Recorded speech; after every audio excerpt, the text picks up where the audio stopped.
Hai guys, hari ini kita bakal buat kue kacang. Ini dia bahannya. Yang pertama ada gula halus banyak 100 gram. Kalian bisa pakai gula pasir yang kalian blender ya. Yang kedua ada 250 gram tepung terigu. Kalian bisa pakai segitiga biru atau kunci biru. Tapi kalau segitiga biru wajib kalian sangrai. Kalau misalnya kunci biru tidak usah, nggak apa-apa.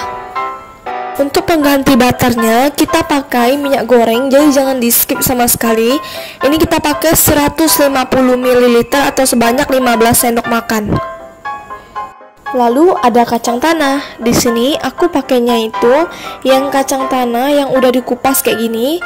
Memang sengaja dibeli kayak gini karena kalau yang belum dikupas nanti susah banget untuk lepas-lepasinnya dan supaya mempersingkat waktu aja. Harganya juga nggak mahal kok, satu on cuma 3.000 juga. Oh ya guys, aku pakai kacang tanahnya itu 200 gram atau 2 ons. Kalian bisa pakai lebih kurang atau lebih banyak lagi ya. Kita bakal sangrai. Sangrai di atas kuali seperti biasa dengan api yang super duper kecil banget. Nih, jangan lupa juga kalau kalian mau jadiin kacangnya ini sebagai topping, kalian bisa sisihkan sedikit. Ini harus sambil diaduk rata, tidak usah pakai minyak, langsung aja kayak gini. Biar dia lebih wangi dan kacangnya itu lebih kerasa. Kalau buat kue kacang, nggak sampai 1 hari pasti udah ludes di atas meja. Karena favorit semua orang, karena selain nastar, di keluarga aku paling suka itu kue kacang. Aduk balik supaya nggak cepat gosong. Nih, diamin aja supaya bawahnya agak hitam-hitam sedikit, baru kita bisa balik ya. Jangan pakai air juga. Nih, aduk rata kayak gini aja. Aduk sampai bener-bener dia tuh kecium, pasti nanti kecium banget kalau udah matang. Kalian boleh juga kalau misalnya kalian blender setengah matang dulu, setengah gosong. Gak gosong-gosong banget, maksudnya kayak kecoklatan, baru kalian blender, baru kalian masak lagi. Yang udah halus boleh juga kayak gitu. Setelah beberapa menit dia tuh udah wangi banget. Memang wangi banget, padahal di sini belum hitam-hitam banget. Itu di situ kalau kalian perhatiin, di ujung-ujung kacangnya itu udah mulai gelap sedikit, ada garis-garis hitam. Nih, kalau udah kelihatan kayak gitu ya. Tapi susah banget untuk diambil. Tuh, lanjut aja. Jangan sampai gosong gongsengnya. Gongseng terus.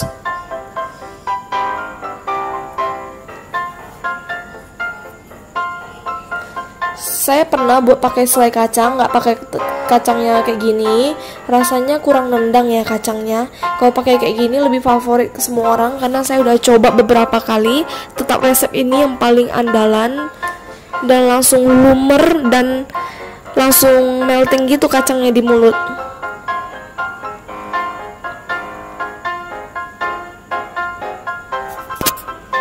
Nah guys, ini kalau kalian perhatikan udah mulai kecoklatan semua ya. Jadi sisi-sisinya itu udah lumayan coklat. Kita sekarang udah bisa angkat dan pindahin ke dalam piring ya, atau ke dalam wadah. Kita pindahkan ke dalam piring kayak gini. Dan diamkan sampai benar-benar dingin baru kita blender. Jangan waktu panas-panas kita blender karena blendernya bisa pecah apalagi kalau kedai kaca. Nah, ketika udah lumayan hangat cenderung dingin, kita blender dengan kecepatan sedang atau cepat juga boleh sambil digoyang-goyangkan biar merata. Ini bisa kalian blender halus atau kasar juga boleh. Kalau suka bergerindil, bisa blender sebentar aja. Nah, kalau ini udah halus. Step yang kedua, kita masih harus sangrai tepung terigunya sebanyak 250 gram ini, karena di sini saya pakai segitiga biru. Kalau kunci biru nggak usah disangrai, nggak apa-apa. Sangrai di kuali tadi. Sangrai di api kecil banget, jangan terlalu besar karena tepung ini rentan terhadap gosong gitu. Kalau misalnya terlalu besar dia cepat banget gosong. Tuh, masih banyak yang bergerindil, gak apa-apa, nanti kita bisa ayak-ayak menggunakan saringan. Aduk balik terus. Kalau kalian punya daun pandan boleh ditambahin biar dia lebih wangi banget. Aduk balik ya guys. Jangan biarin dia diam di satu tempat gitu. Nanti tekstur tepungnya itu bakal terasa ringan banget. Sebelumnya ini tepung terigu pasti pas diangkat terasa berat. Kalau misalnya udah selesai sangrai, udah bener-bener matang dan udah hilang kadar air dalam tepungnya, dia pasti bakalan ringan banget, gak kerasa kita angkat tepungnya itu. Ini udah mulai ringan. Aduk lagi. Dan setelah ringan, kita bakal pindahin ke dalam wadah tadi dan diamin sampai bener-bener dingin. Jangan hangat-hangat atau panas-panas kita masukin ke dalam adonan. Nah, bahan-bahan yang tadi udah siap kita proses. Ini dia, ada gula halus, kacang tanah, terigu, dan juga minyak. Pertama-tama siapkan baskom. Lalu, karena kita tanpa telur dan tanpa margarin atau butter, kita bakal tambahin kacang tanahnya. Ini lihat ya, kebanyakan dia versi halusnya dibanding kasarnya. Karena biar lebih cepat larut gitu, tuangin semua. Lalu kita masukin gula halusnya sebanyak 100 gram. Bisa diaduk rata dulu menggunakan sendok atau spatula, biar rasanya itu lebih seimbang, nggak kemanisan sebelah sana dan atau nggak kemanisan sebelah sini. Aduk terus.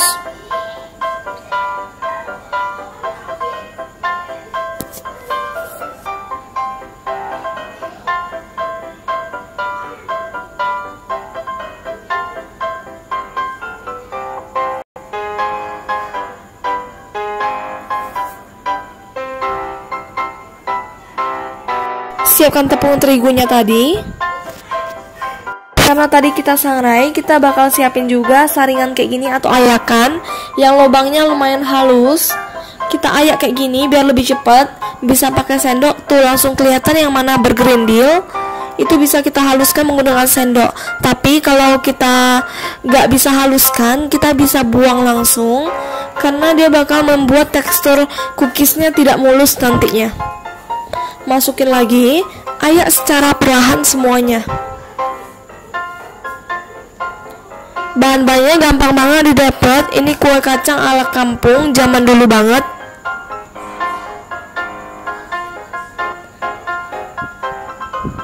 Jadi fungsi mengayak itu untuk menghindari kotoran yang masuk dan tepung-tepung yang bergerindil atau tepung-tepung yang masih basah. Lanjutkan sampai tepungnya habis, tetap diayak terus. Lebih gampang kalau kalian pakai ayakan yang besar banget, jadi sekalian gitu, cepat selesai.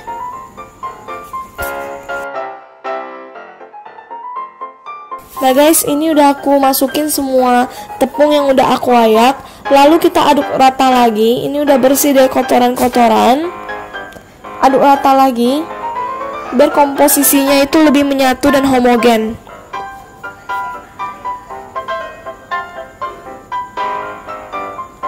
Step yang terakhir, kita masukin 150 ml minyak goreng atau minyak sayur. Masukinnya sedikit demi sedikit dulu, karena setiap tepung itu kadar airnya berbeda-beda dan kadar kelembapannya itu berbeda-beda ya.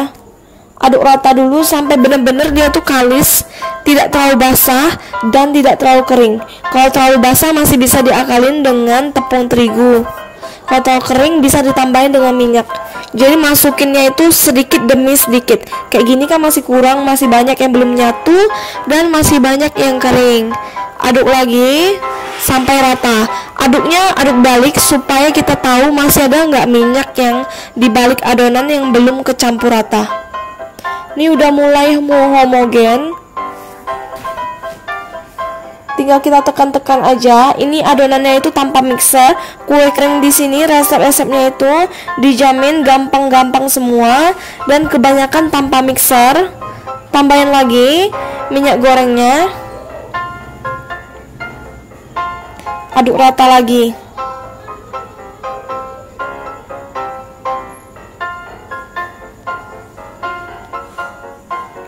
Udah mulai kalis ya dari kelihatannya.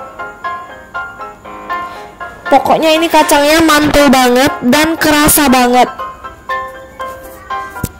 Kalau lebih banyak lagi ini pasti lebih enak lagi. Tapi karena belinya itu pas-pasan juga. Oke guys, kalau udah kayak gini, kita langsung aja ulen menggunakan tangan. Tapi pastikan dulu ya tangan kalian itu udah bersih dari kuman-kuman dan kotoran. Dan kita pindahin ke bidang datar biar lebih enak ngulennya dan lebih tercampur rata intinya.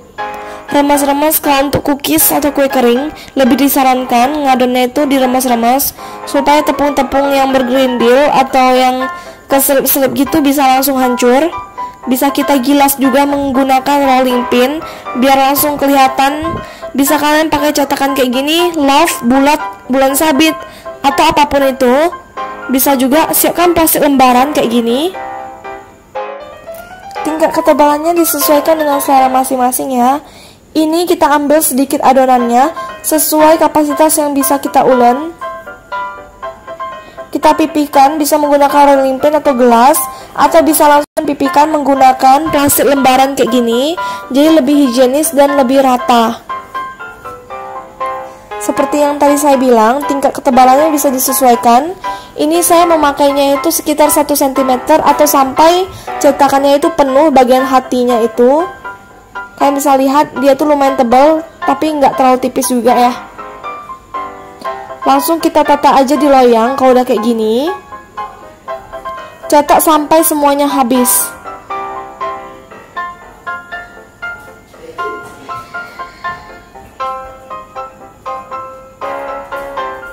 Kalau udah, kita bisa langsung taruh di baking paper kayak gini, atau bisa langsung taruh di loyang yang tidak dioleskan dengan margarin, minyak, atau tepung terigu apapun. Karena ini tidak bakal lengket, kalian bisa langsung tambahin baking paper di atas loyang.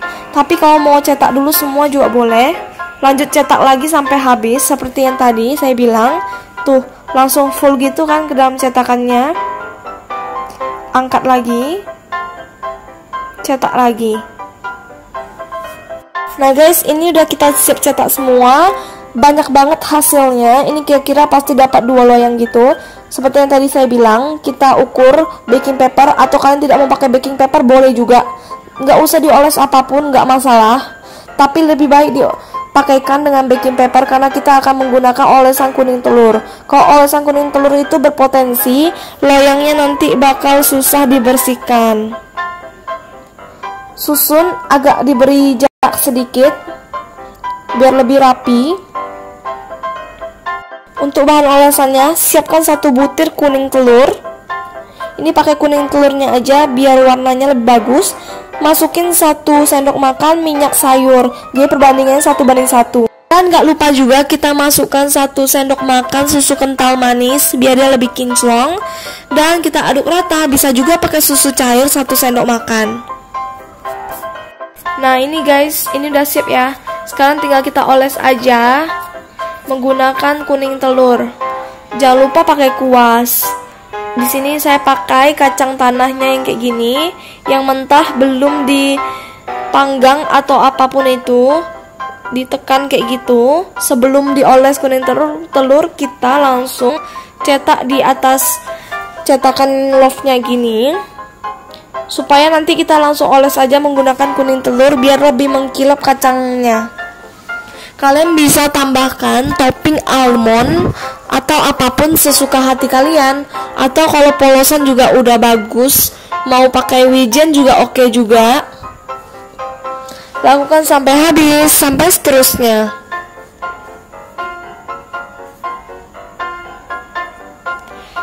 Lalu oles menggunakan kuning telur di satu arah aja supaya dia lebih rapi dan tidak keangkat lagi.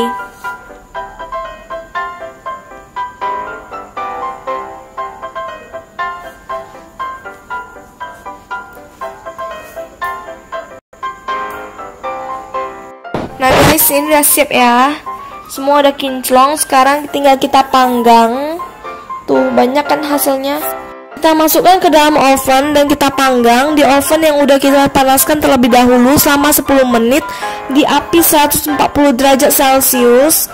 Kita masukkan yang prioritas serak tengah terlebih dahulu.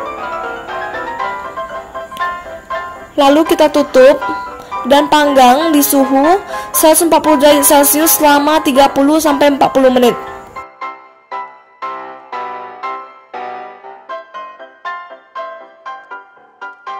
Nah, ini udah siap ya. Sekarang kita bakal dinginin selama 1 jam di suhu ruang dan baru bisa kita tutup dan simpan dalam toples. So guys, untuk kalian yang menonton video ini, jangan lupa di subscribe, like, dan komen. See you on the next video. Bye bye.